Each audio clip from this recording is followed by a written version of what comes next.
Así inicia ese Noticia en Profundidad. Qué placer acompañarles. Soy Tatiana Pérez y les saludo desde nuestra sede central en Caracas, en Venezuela. A partir de este momento, en la próxima hora, tenemos 3 temas que son noticia. Aquí están, como siempre, primero, desplegados en titulares. Es noticia Brasil. En Manaos, en fosas comunes, dentro de un cementerio, son enterrados más de 100 cuerpos, víctimas de COVID-19 y de un sistema sanitario colapsado que ahora se dedica, lamentablemente, a atender la muerte. Distantes del centro federal, la ciudad parece echada a su suerte. Tenemos esta radiografía, profundizamos en ella. Segundo tema que es noticia, Chile. La falta de una política de Estado ante la pandemia hace crisis. El enfrentamiento público entre los ministros de Salud y de Educación deja en medio a alcaldes, gobernadores que todos claman por atención urgente y medidas responsables para atender a la población. Un asunto que analizamos. Tercer tema que es noticia, Bolivia. Para el gobierno de facto, el enemigo es el MAS y no la pandemia. 2 casos dan cuenta de la continua agresión política. Líderes del movimiento al socialismo, hablamos del vicepresidente de las 6 federaciones del Trópico, Andrónico Rodríguez, y de la exalcaldesa de Vinto, Patricia Arce.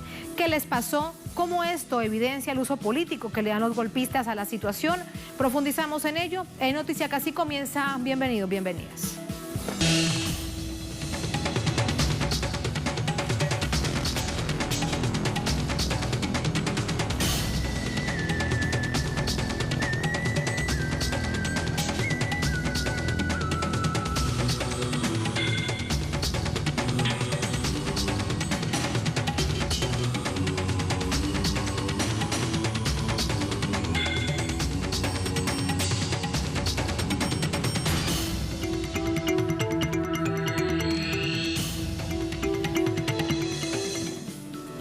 En Noticia Brasil, empiezan a construirse fosas comunes ante el colapso del sistema sanitario y funerario, particularmente en la ciudad de Manaos, estado de Amazonas, región olvidada por el Estado.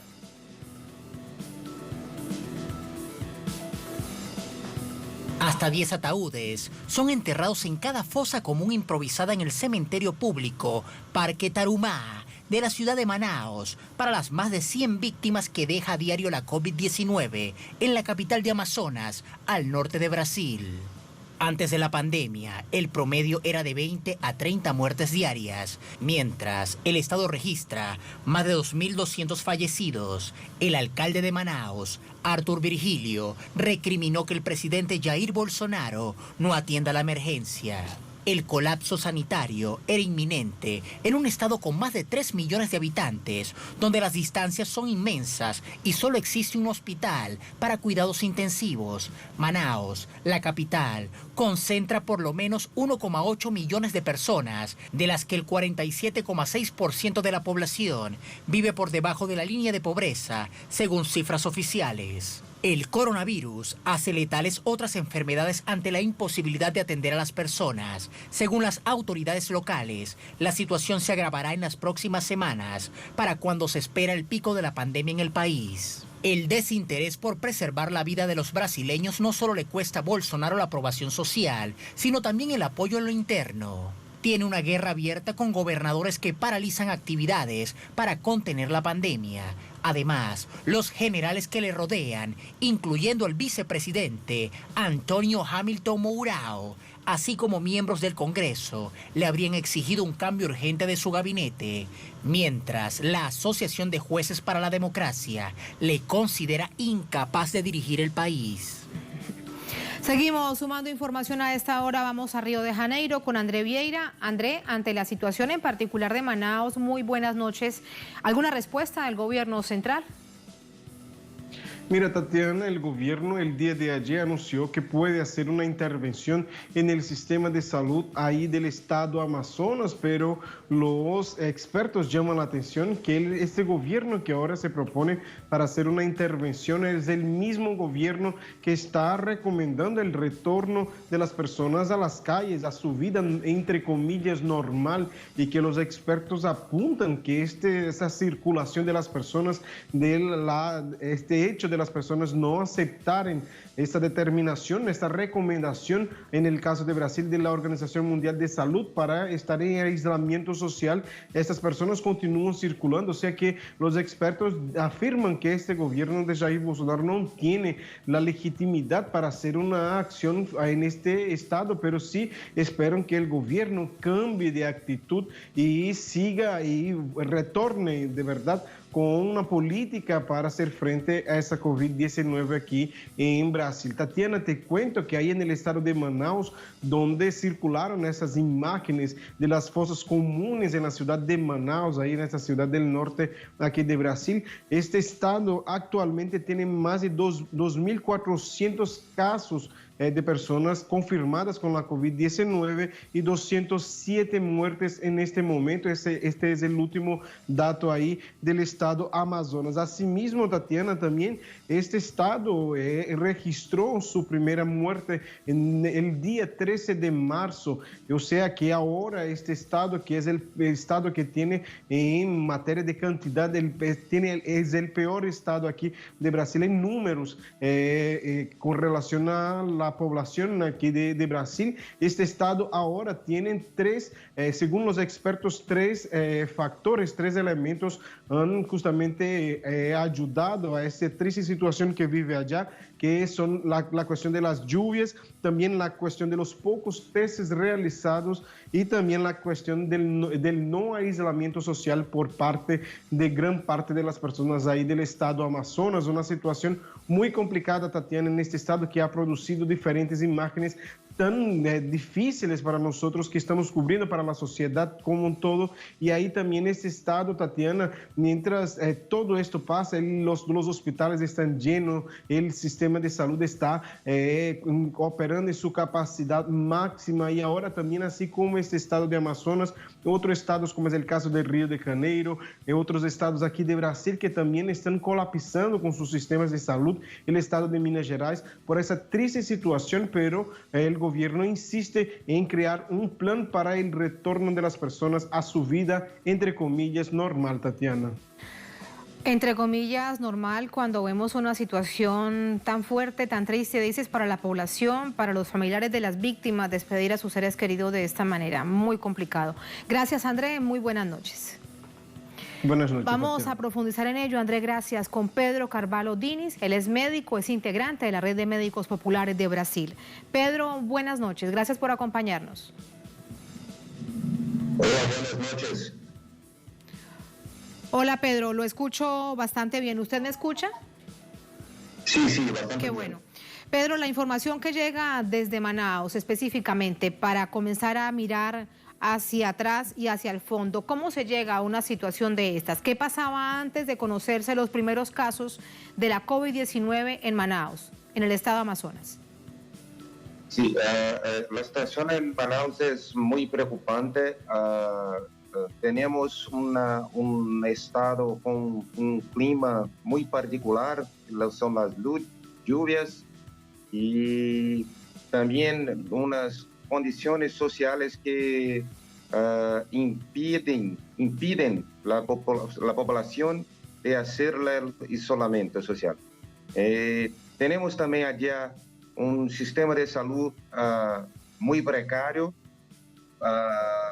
con pocas camas de UCI y también de pocas camas en hospitales públicos. Hay un agravamiento de la pandemia de COVID-19, aunque las condiciones, las desigualdades sociales son muy acentuadas, muy intensas en Manaus y en Amazonas y también en otros estados de Brasil.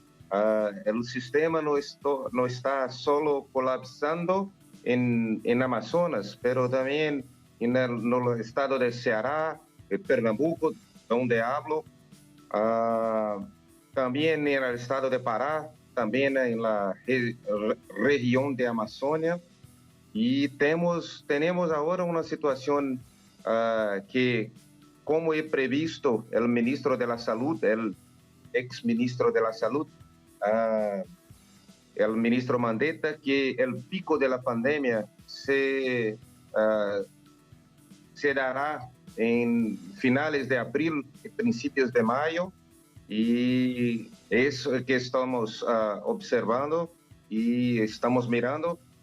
Y tenemos mientras nuestro presidente está a discutir, empieza las discusiones del fin de isolamiento social. Entonces hay un contraste muy grande entre la real situación de muchos estados y las conductas del presidente Bolsonaro.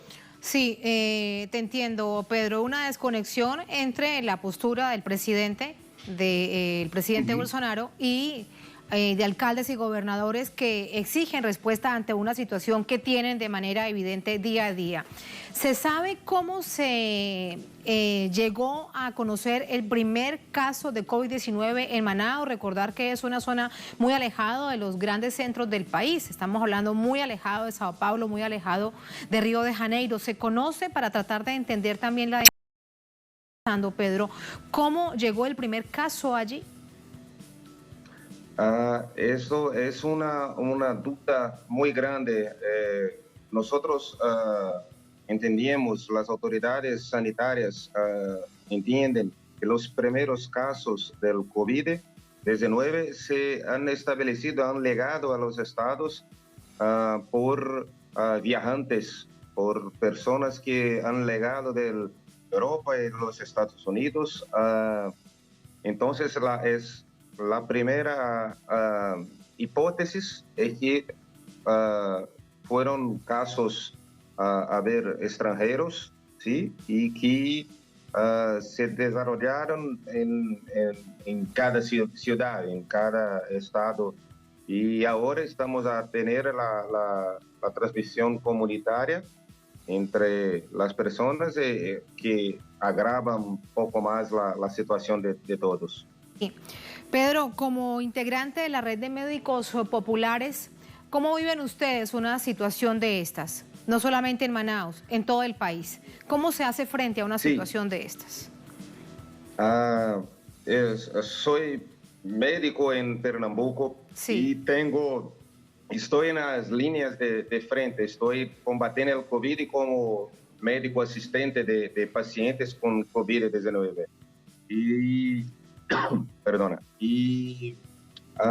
la situación es una doença muy grave, muy seria, que nosotros, profesionales sanitarios, aún no la conocemos en su completud.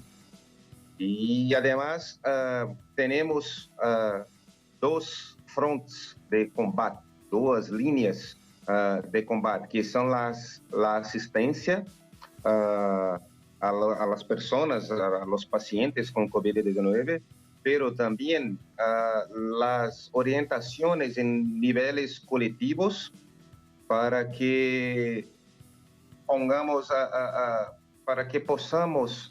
orientar la población a mantener el aislamiento social, a mantener las medidas de higiene personal, individual, para que la pandemia no se alastre aún más. Y tenemos muchísimas preocupaciones como médicos y médicas de la Red Nacional de Médicas y Médicos Populares. Estamos a ser informativos para la población, estamos a contraponer, a luchar contra las orientaciones del presidente Bolsonaro y su equipo, en la tentativa de concientizar a la población de los riesgos que tenemos de un colapso general en todo Brasil de los sistemas de salud. ¿Qué haría falta para llegar a una situación de esas? Ojalá que no se diera. Hay, por ejemplo, ya un colapso del sistema de salud en Manaos. Me estás hablando de todo el país. ¿A cuánto tiempo, te lo preguntaría de otra manera, cuánto tiempo están de una situación de estas cuando tenemos a un presidente, el presidente Bolsonaro, que de manera permanente está diciendo que se debe acabar con la cuarentena, que hay que retomar con la actividad económica y prácticamente con la normalidad del país. Sí, no tenemos, no sabemos con precisión cuánto tiempo tenemos aún hasta que miremos a un colapso del sistema. Lo que conocemos hasta ahora es que la progresión de los casos es mucho más grande que la confirmación oficial de los datos. El Brasil es uno de los países del mundo con una más pequeña caja de testes por habitante, y así tenemos la certeza que estamos ciertos que la cantidad de casos es mucho más grande que los datos oficiales. Y estamos a ver una progresión que en una semana tenemos pocos casos y pocas camas ocupadas. En la otra semana tenemos una situación de casi colapso. En mi estado donde estoy, que es Pernambuco, tenemos ahora una estimativa de que casi 100% de las camas de UCI están ocupadas. Entonces, el colapso ya existe, ya se pasa en muchos estados, y tenemos ahora las estaciones frías, el invierno, que va a complicar un poco más la situación, aunque tenemos las doenças respiratorias y la propia pandemia. Yo creo que tenemos pocos días para un colapso general. Tenemos pocos días. Lo que se pasa en Manaus, creo que en pocos días se pasará en todo. Sí, te entiendo. Calculas que puede ser un estimativo de una semana para que se genere una situación aún mucho más compleja en el sistema sanitario. ¿A quién pedirle ayuda? ¿A quién decirle la situación real desde lo científico, desde lo médico, cuando vemos a un presidente, bueno, que hace lo que hace? Sí, exactamente. Tenemos un presidente que no tiene un proyecto político, social y económico para el combate de la pandemia. Y además está muy presionado, está muy agastado por los grandes grupos empresariales que están a visar el lucro y el retorno a las actividades normales de la economía, y que insisten en afirmar que la cuarentena no es eficaz para reducir, para disminuir los casos del COVID-19. Entonces, tenemos también un gobierno que se utiliza, que los llamamos de la anticiencia. Ellos combaten los datos científicos, el conocimiento científico con mentiras, con discursos de falsas soluciones, de medicamentos sin una comprobación de la eficacia contra la doença. Y tenemos ahora tenemos la conciencia, muchas personas, de que es una narrativa adoptada por el gobierno para que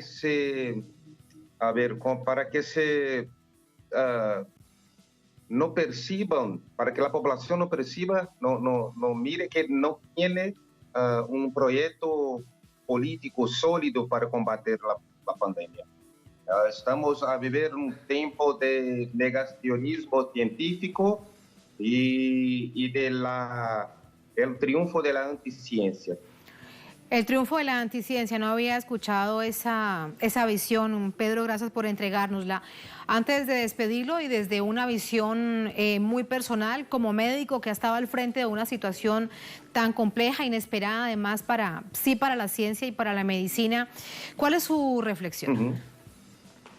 A ver, es una situación muy nueva para nosotros, para profesionales sanitarios que estamos a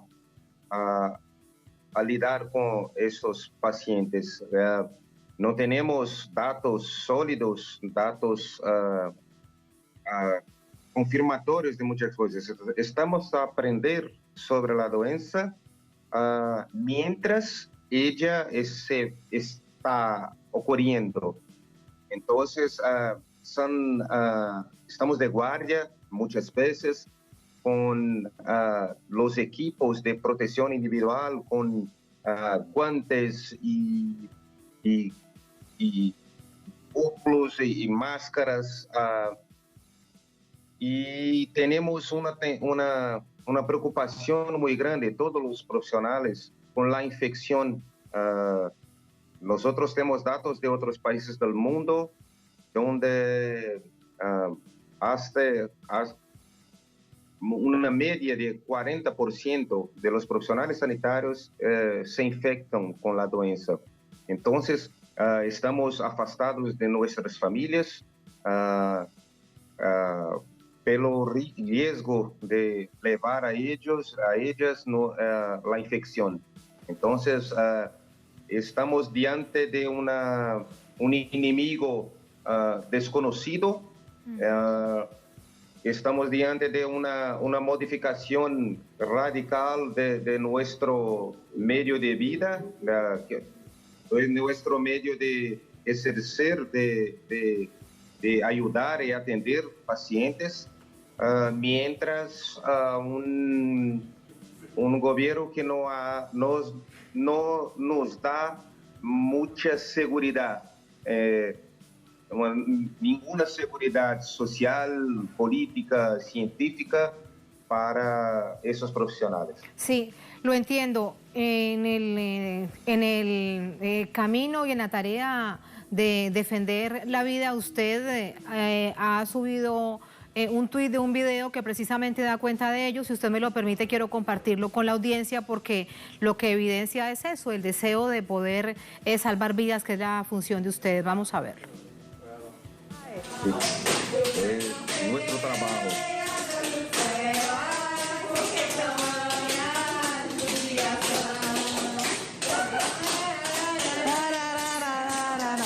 Pedro, ¿qué pasó? Una paciente que logró recuperarse después de 18 días, ¿qué fue lo que pasó? Un momento sí, quizá de un poco de alegría en medio de tanta tristeza. Sí, soy este médico en el vídeo, fue nuestra primer paciente con COVID en nuestro hospital. Ella se quedó muy grave por muchos días en un respirador, necesitando de cuidados intensivos, y en los últimos días he logrado una mejora muy significativa. No pasó a no necesitar a respirar sin los aparejos, los equipos, los equipamientos, y estamos a celebrar, ¿sí?, su mejora, y también a transponer, a vencer las barreras de la humanización del atendimiento. El atendimiento médico en las UCIs es frío por ser pacientes muy graves, inconscientes muchas veces, y en la pandemia, con toda la necesidad de nos protegernos, estamos un poco más distantes de las personas. Entonces fue un momento de celebrar la meroja, y también de pasar un mensaje de esperanza y podemos con amor y cuidado técnico y humanidad vencer a la pandemia. Celebrar la vida en medio de un momento tan difícil, tan inesperado, además con tanta incertidumbre, pero hay que celebrar la vida, de ello debemos aferrarnos de manera permanente. Así recibimos ese video que queríamos compartir con la audiencia. Pedro, gracias, muy buenas noches.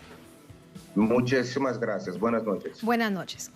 Así nos vamos a la primera pausa en esta emisión de Es Noticia. Al volver en Noticia Chile, la falta de una política de Estado ante la pandemia evidentemente se muestra en la crisis.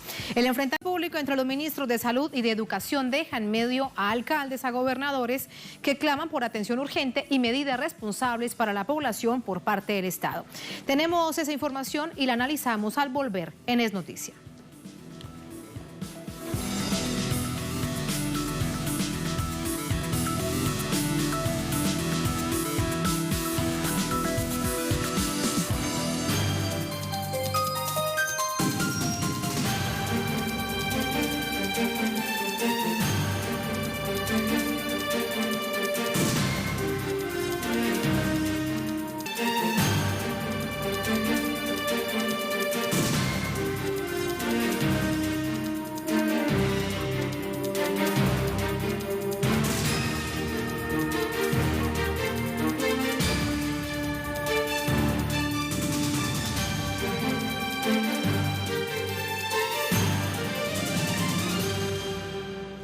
En Noticia Chile, las diferencias en torno a la pandemia del coronavirus dentro del gabinete del presidente Piñera han quedado al descubierto con la disputa que mantiene el ministro de Educación y de Salud, quienes han ventilado públicamente sus desacuerdos. En medio, alcaldes, gobernadores y, lo más grave, la población chilena. La decisión de suspender las clases en el país en la actual coyuntura produjo un fuerte cruce de acusaciones entre el ministro de Salud Jaime Mañalich y Raúl Figueroa, ministro de Educación. En sesión especial de la Cámara de Diputados, Mañalich manifestó su desacuerdo con la suspensión de clases decretada por la cartera de Educación por considerar que no habían condiciones para reiniciar actividades escolares. Nunca compartimos como Ministerio de Salud la idea de cerrar las escuelas, nunca. Y la evidencia que tenemos ahora acumulada demuestra que efectivamente eso fue un grave error que dejó a los niños sin vacuna, sin educación, sin comida, sin protección. Y cuando se nos prometió que se iban a generar turnos éticos para proteger a los niños vulnerables, se nos prometió que iban a ir los niños a vacunarse en las escuelas y que se iban a hacer turnos en las escuelas municipalizadas, nada de eso ocurrió. Figueroa, responsable de Educación, replicó asegurando que la decisión fue meditada y consensuada con todos los sectores del sistema educativo nacional. Siempre es complejo tomar decisiones y un gobierno responsable las toma y lo hace teniendo todas las cartas sobre la mesa y escuchando a todos los actores. Así fue como se tomó esta decisión y fue así también como el sistema educativo en su conjunto supo adecuarse a esa realidad. Declaraciones que evidencian la disparidad de criterio en relación a la toma de decisiones con respecto a la crisis sanitaria ocasionada por el COVID-19. Las afirmaciones de Figueroa han sido refrendadas por sectores opositores a Piñera, donde se incluye un grupo de gobernadores y alcaldes. El alcalde del municipio de Recoleta, en Santiago, Daniel Jadue, comentó al respecto a través de su cuenta Twitter. El ministro Mañalich le debe una disculpa a todo Chile y especialmente los niños y niñas a quienes dejó sin vacunas contra la influenza. Sus mentiras no tienen sustento alguno. De acuerdo a la consultora Cadén, tanto el gabinete como el presidente Piñera ostentan para el mes de abril una desaprobación de más del 65%, indicador que lo convierte en uno de los gobiernos con mayor nivel de rechazo en toda la región. Y en medio, como decíamos, alcaldes, gobernadores y la población. Paola Draghi nos amplía desde Santiago. Pao, muy buenas noches. ¿A quién creerle? ¿Qué hacer entonces? ¿Qué estará pensando si nos ponemos en los zapatos de la población? ¿Qué dirán? ¿Y ahora qué hacemos? Buenas noches, Tati. Un gusto saludarte a ti y a toda la audiencia de Telesur.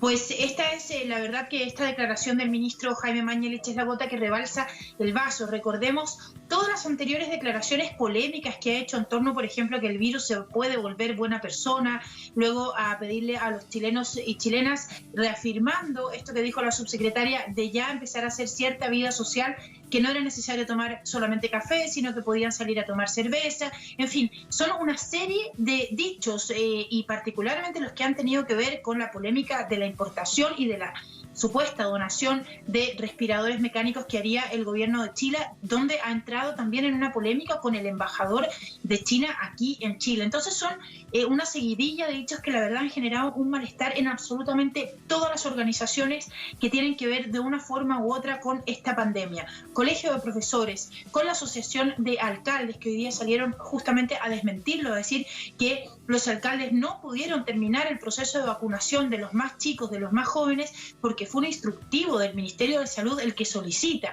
derivar esas vacunas que se habían dispuesto de forma gratuita a la población para poder vacunar rápidamente a las Fuerzas Armadas que iban a salir a la calle.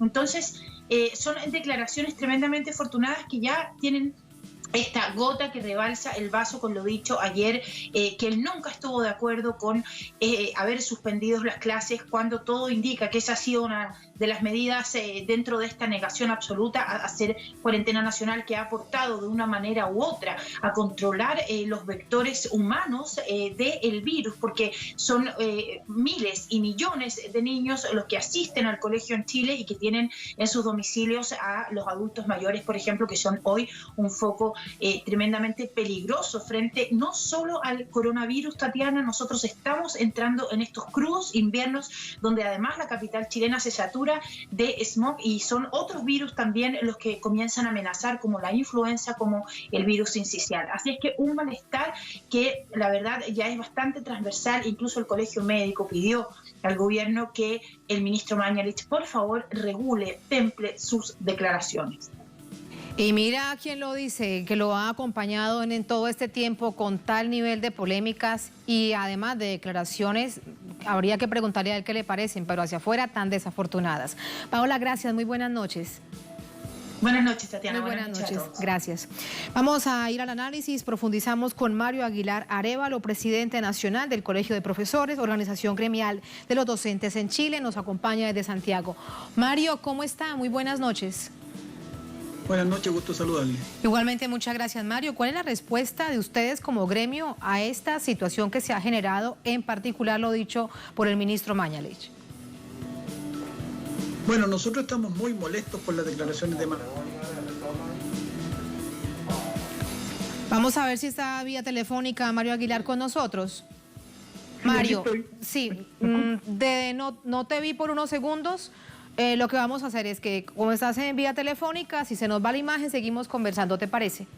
Muy bien. Adelante, nos decías, están muy molestos ustedes con el ministro. Sí, estamos muy molestos con el ministro, pero porque nos ofendió a los profesores de Chile, que somos más de 200.000, ofendió a las comunidades escolares cuando dijo que poco menos había habido un fraude de no entregar las vacunaciones a los niños, los almuerzos, ni hacer turnos éticos, que sí se acordó cuando se decretó, ¿no es cierto?, que los colegios dejaban de funcionar.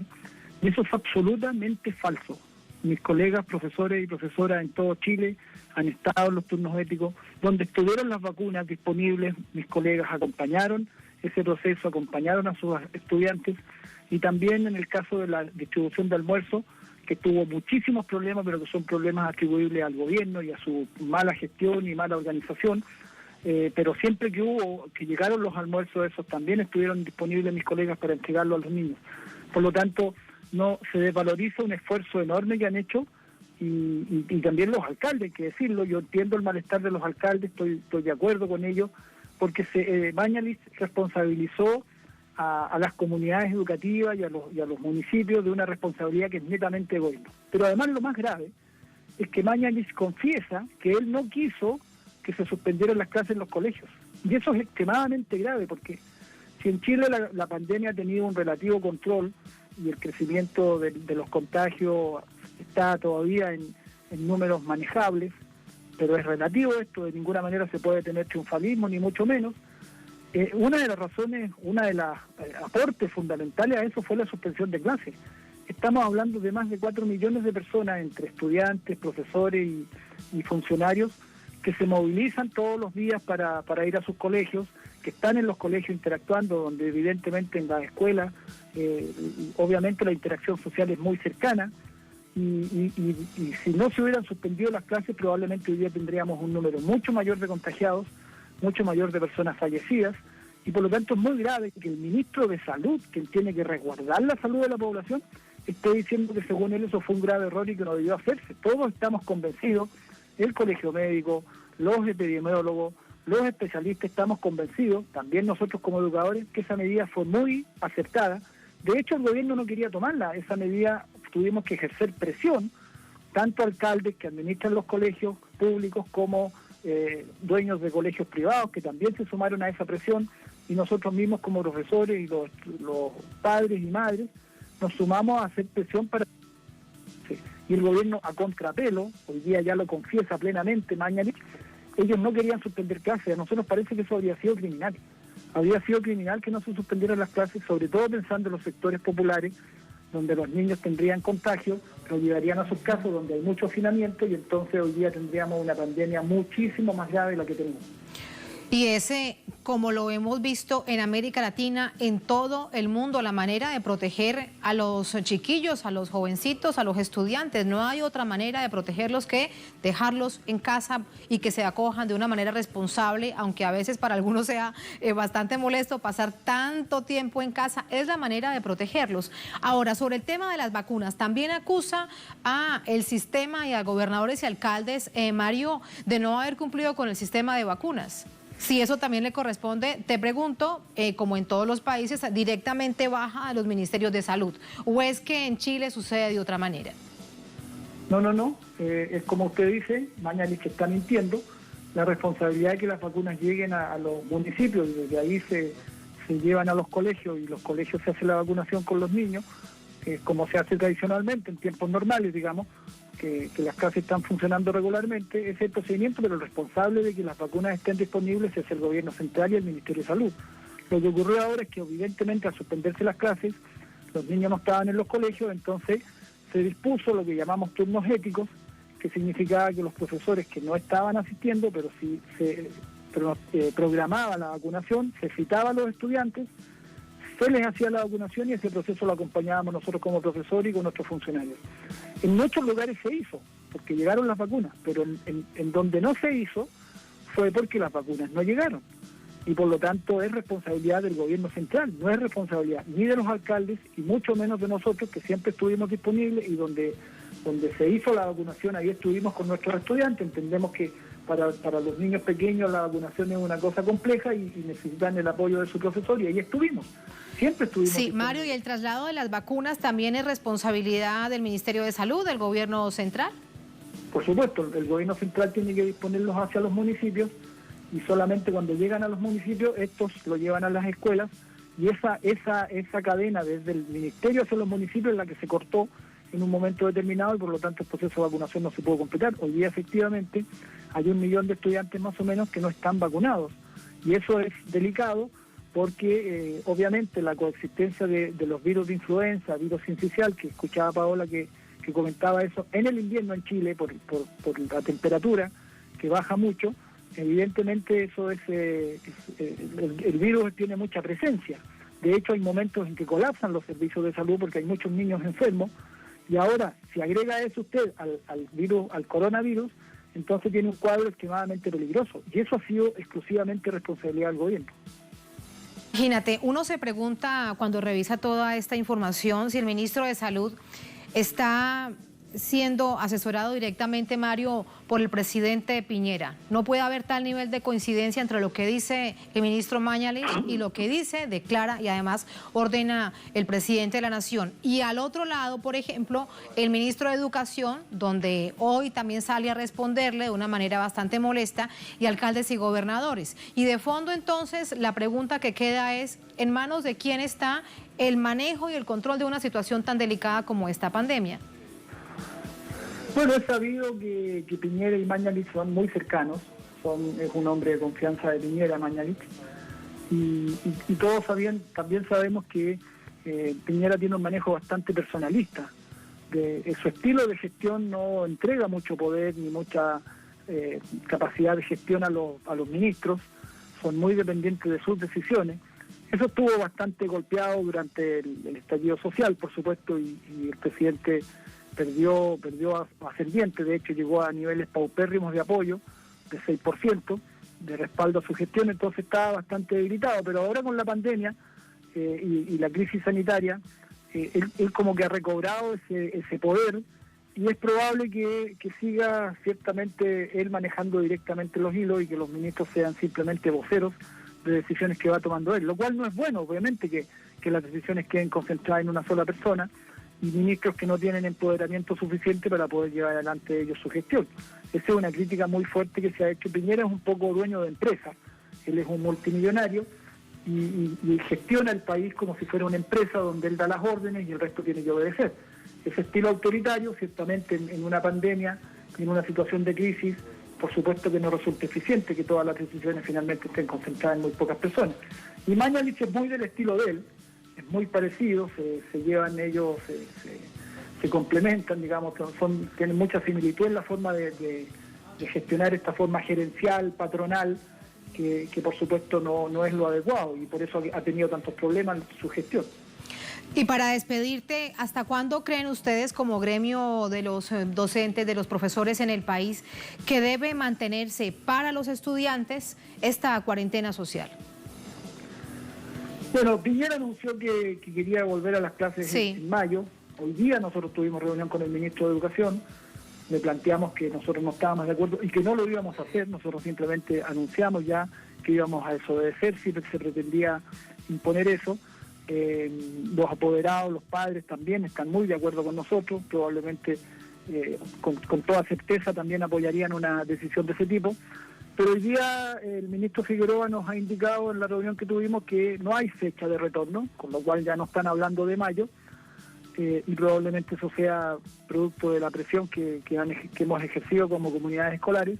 Y para nosotros el retorno a las clases en los colegios tiene que ser cuando haya garantía de que la pandemia ya está a la baja, que la expansión del virus está relativamente controlada. Entendemos que control 100% no va a haber hasta que no haya vacuna o un antídoto, un antiviral, pero evidentemente en momentos en que la pandemia está creciendo todavía, que hoy día volvió a crecer, hoy día fue el mayor número de muertos que se había registrado en todos estos días, hubo, entiendo que 16 y algo así fue la cifra de personas que fallecieron, y volvió a crecer el número de contagiados, entonces no es momento de ninguna manera. Nosotros creemos que cuando esté garantizado que ya la pandemia está a la baja, en la tasa de contagio, que hay condiciones en los colegios de sanitización, de mascarillas, de alcohol gel, todos los elementos que permitan el distanciamiento social y control del lavado de manos y todo aquello, que no está en los colegios, no están en esas condiciones hoy día. Solo entonces se puede comenzar a hablar de volver presencialmente y tendría que ser en condiciones especiales, con una cosa gradual, sin un número muy grande de alumnos en las salas, por lo tanto habría que dividir los cursos que hoy día existen, que en Chile son hasta 45 alumnos en una sala, es un número muy grande, y obviamente esos números no permitirían el distanciamiento social necesario. Así que nosotros creemos que estamos lejos todavía de que se den esas condiciones y por lo tanto la cuarentena y el no funcionamiento de los colegios presencialmente debe mantenerse. Nosotros hemos seguido atendiendo a nuestros estudiantes a distancia. Dentro de todas las dificultades se ha hecho todo el esfuerzo. La gente ha trabajado mucho, los profesores y profesoras en todo Chile, por dar distintas respuestas, y donde hay internet se hace por esa vía, pero donde no lo hay se buscan otras alternativas, se entregan las guías en las mismas casas de los estudiantes. Sí, se han hecho muchísimo trabajo. Obviamente no es lo mismo que estar directamente en la escuela trabajando, pero tampoco los estudiantes han estado completamente abandonados, porque nosotros nos hemos preocupado de que ellos mantengan un ritmo de trabajo escolar en sus casas. Claro, no es lo mismo, pero es la protección de la vida y eso es lo primordial. Mario, gracias por conversar con nosotros. Muy buenas noches. Muy buenas noches, que estén muy bien, un abrazo. Muchísimas gracias, muy buenas noches. Así nos vamos a la segunda última pausa en esta emisión de Es Noticia. Al volver en Noticia, Bolivia. Para el gobierno de facto, el enemigo es el MAS y no la pandemia. 2 casos dan cuenta de la continua agresión política a líderes del movimiento al socialismo. Hablamos de del vicepresidente de las 6 federaciones del Trópico, Andrónico Rodríguez, y de la exalcaldesa de Vinto, Patricia Arce. Teníamos las imágenes allí, precisamente recordamos de un hecho tan doloroso para ella y su familia. ¿Qué pasó? ¿Cómo esta situación evidencia el uso político que le dan los golpistas? Lo analizamos al volver en el noticiero.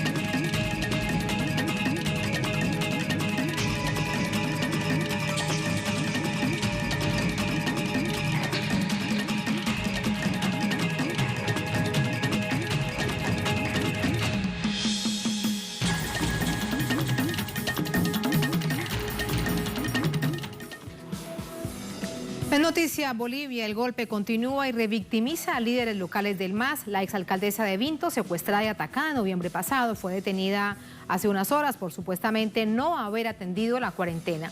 A esto se suma la denuncia de Andrónico Rodríguez por el intento de gobierno de facto, eso es lo que él dice, lo condena y lo denuncia a nivel internacional, de llevar a morir de hambre a poblaciones campesinas del Chapare. Detalles a continuación. El gobierno de facto que preside Yanine Áñez arremete contra líderes sociales que son opuestos a la dictadura y los persigue con la intención de neutralizar sus acciones en favor de las poblaciones vulnerables en medio de la pandemia por el coronavirus. Patricia Arce, alcaldesa de Vinto, se encuentra detenida en Quillacollo, en la sede de la Fuerza Especial de Lucha contra el Crimen. Desde su celda, denunció que efectivos policiales irrumpieron violentamente en su domicilio en la noche de este martes, bajo una falsa acusación. Han invadido mi domicilio y han entrado armados en 9 vehículos a mi domicilio. Los han sacado a mis hijos de su dormitorio y también a mí, estaba viendo el informativo, me han sacado de mi dormitorio y atribuyendo que nosotros teníamos una fiesta en ese lugar. Han secuestrado las cámaras de seguridad, en la cual ustedes van a poder ver que es completamente falso todo lo que ellos manifiestan. La alcaldesa, que además es candidata al Senado, manifestó que esta medida arbitraria no tiene ningún sustento legal y que es una violación a sus derechos ciudadanos. Esto es una persecución política. Ni en la peor dictadura hemos visto que gente se entre así, y más bien yo quiero denunciar quienes han atentado contra la salud son ellos, porque mis hijos no salían para nada a la calle, estaban ellos en cuarentena total. Este atentado es secuela de los eventos ocurridos durante el golpe de Estado contra el gobierno del expresidente Evo Morales, cuando la alcaldesa fue golpeada y pintada de rojo por simpatizantes de la extrema derecha, bajo la impunidad de las fuerzas del gobierno de facto. Por otra parte, el líder indígena Andrónico Rodríguez acusó formalmente al gobierno dictatorial de Yanine Áñez de aprovecharse de la coyuntura por la crisis del COVID-19 para desencadenar una hambruna contra los habitantes del Chapare y otras regiones del país. Hoy estamos enviando para sentar la denuncia en contra del gobierno central de Bolivia ante las instancias internacionales, como la Oficina de Alto Comisionado de Naciones Unidas para los Derechos Humanos. La denuncia deja en evidencia la persecución política contra las acciones de los movimientos sociales para paliar el hambre. Por la extrema vulneración de derechos en la región del Trópico de Cochabamba y en Bolivia. Lamentablemente, la solidaridad se ha criminalizado y hemos llegado al extremo de que la cuarentena o la emergencia sanitaria lo han judicializado. Los bolivianos enfrentan las persecuciones de un gobierno de facto que aprovecha la emergencia sanitaria para desmovilizar a las fuerzas populares, hostiga y criminaliza a los líderes sociales y no les permite que puedan contribuir con acciones para aliviar los efectos de la pandemia. La vulneración de los derechos humanos y políticos expone cada vez más a un régimen autoritario que no tiene respeto por las mínimas normas democráticas y la libertad.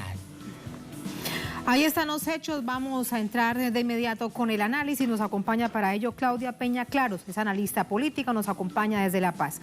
Claudia, muy buenas noches, gracias por estar con nosotros. Buenas noches, muchas gracias. Muchas gracias. En el informe que nos precedía veíamos dos hechos claros de los que quiero preguntarle su visión.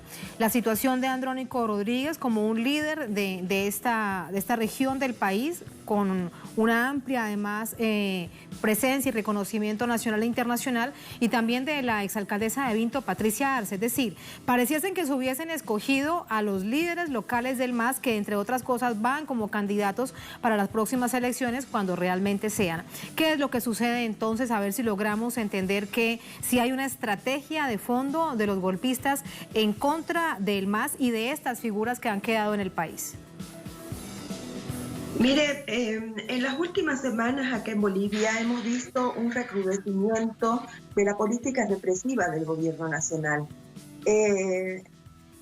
Sinceramente le digo que cada día tenemos más noticias referidas a represión, a encarcelamientos, a acusaciones, a juicios, en vez de tener noticias respecto de exámenes, de pruebas que se hayan hecho para detectar COVID, de nuevos equipamientos en los hospitales, de la compra de equipos de bioseguridad. Hay muchas protestas, muchos reclamos del área de salud, de los trabajadores de salud en todas las ciudades, en todas las comunidades del país, pidiendo condiciones para su trabajo, condiciones de seguridad para su trabajo.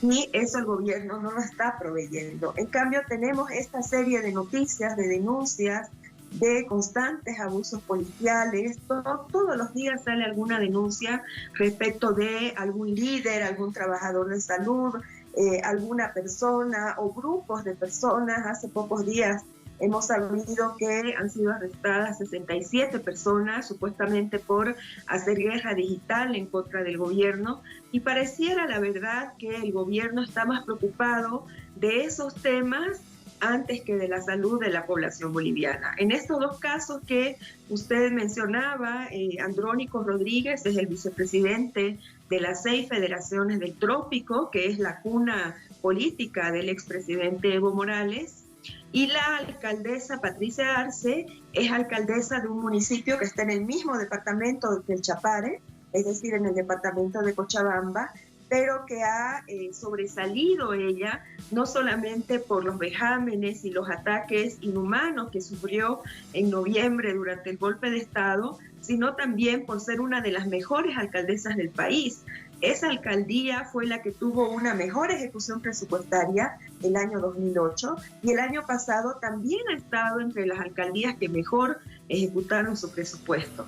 Esta alcaldesa ha sobresalido en las últimas semanas por tener iniciativas a nivel de toda la alcaldía, de toda la institución para recolectar aportes y hacer ayuda solidaria, no caridad, sino colaboración solidaria para las regiones de su municipio que son más vulnerables en cuanto al tema de abastecimiento de alimentos, por ejemplo, ¿no?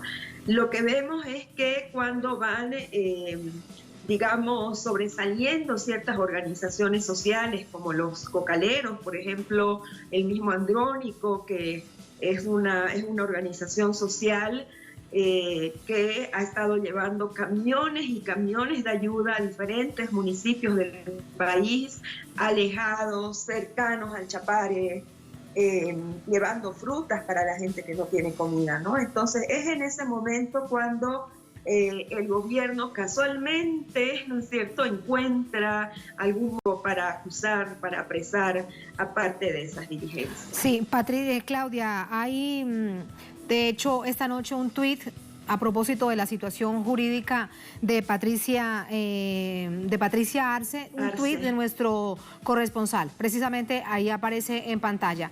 Dice lo siguiente: la alcaldesa de Vinto, Patricia Arce, del Movimiento al Socialismo, sigue detenida luego de haber declarado ante un fiscal durante 4 horas. En noviembre, grupos de choque de la derecha la humillaron, le cortaron el cabello, le echaron tinta roja, sin calzado, obligada a caminar. Es un hecho que recordamos, que denunciamos de manera permanente y justo en ese momento aquí en la pantalla de Telesur.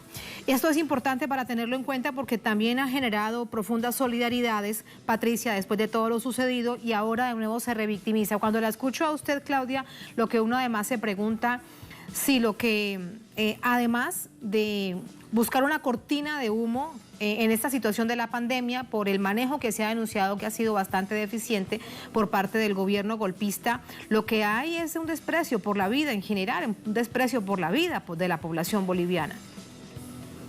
Sí, eso se evidencia porque, mire, ya llevamos un mes acá en Bolivia de cuarentena, ya van a ser 2 meses desde el primer caso y todavía no llegan reactivos para poder hacer pruebas de COVID en la cantidad suficiente. Tenemos en este momento 672 personas oficialmente infectadas, pero en realidad no se sabe cuántas personas están infectadas porque solamente se hacen pruebas a las personas que tengan síntomas, evidentes. Ni siquiera se pueden hacer pruebas las personas que han estado en contacto con quienes ya se sabe que tienen el COVID, ¿no? Entonces, estamos viviendo una preocupación muy grande, ya tenemos un mes de cuarentena, supuestamente nos falta 1 semana más de cuarentena y luego las cosas tendrían que volver paulatinamente a la normalidad, pero no se ve los resultados del trabajo del gobierno, como le decía, respecto de equipamiento de hospitales.